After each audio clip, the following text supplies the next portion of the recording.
It is 9:31 now.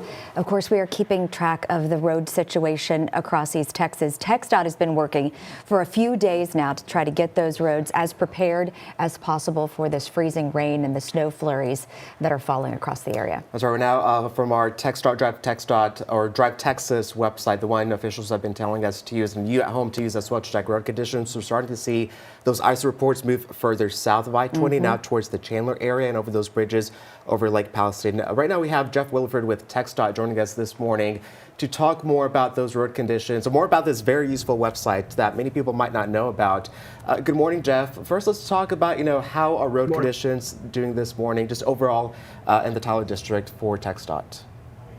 Yeah, so far, road conditions are okay. There are some spots that our crews are working on right now, actually putting on some plow-like parts to the truck so they can kind of clear out some slush that's formed.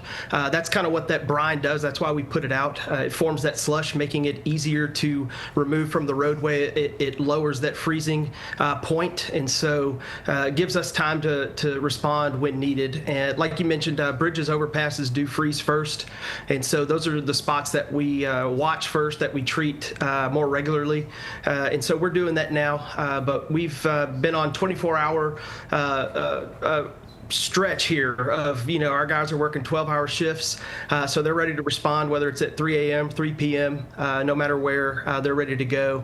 So it's something that they take pride in the work they do. We all do, and we appreciate what they do to keep us safe.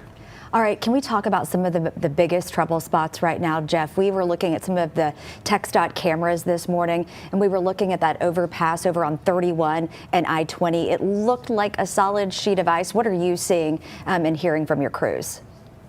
Yeah, right now, most of the trouble spots are along I-20. Again, bridges and overpasses are always going to be places that we focus.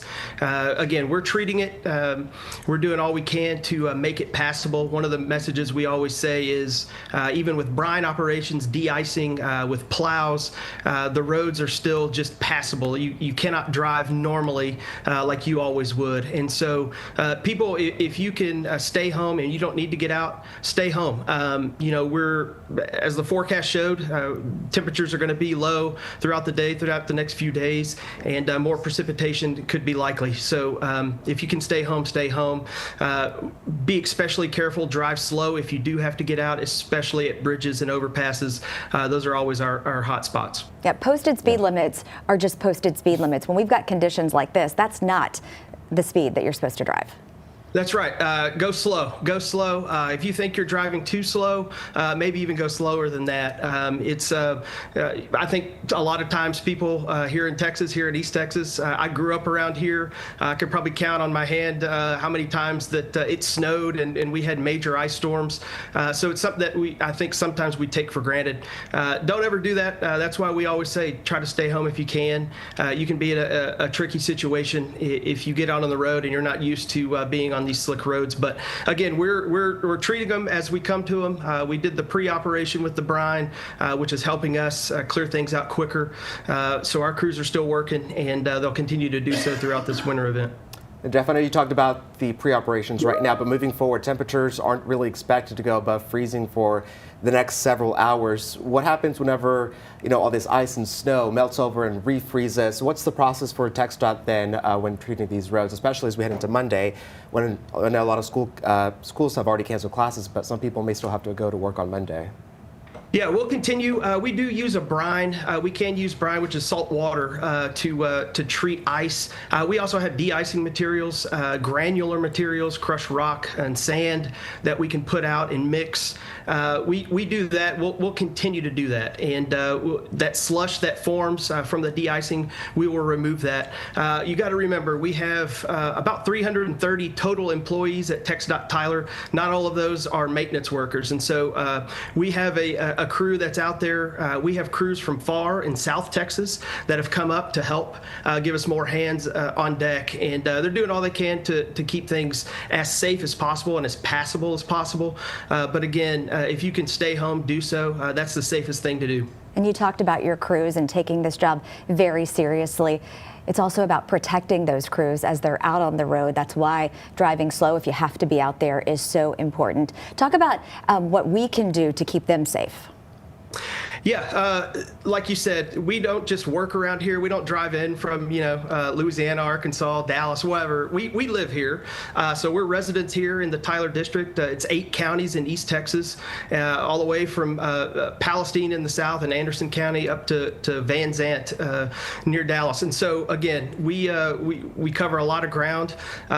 We're out there at weird hours in weird conditions when a lot of people are either sleeping or by a fire or in a warm house. There's guys and gals starting at 6 p.m., working till 6 a.m. Overnight, just to make sure that they're doing all they can to make our roads passable and as safe as possible. And so, if you know someone who works for TxDOT, for the county, for the city road and bridge department, always give them a shout out if you can. They do a lot of work that goes sometimes unnoticed and unpraised, but we try to do it as often as we can. And give them some space to work on the roads if you see them. Yeah, definitely. Please, yes. A lot of people that have been working behind the scenes as well with first responders as well. Jeff, I know if people do have to be out, we've been telling them to slow down. If they do happen to be stranded or they slide, what are the next steps they can take? One is you can always call local law enforcement. On the back of your driver's license, on the Texas driver's license, there's actually a number you can call that will hopefully get in touch with law enforcement if you need help. One is the best way to prevent it, of course, is what we always say is stay home if you can. If you do start to slide, that could be a scary situation. You always want to steer in the direction that you're sliding or the direction you want to go.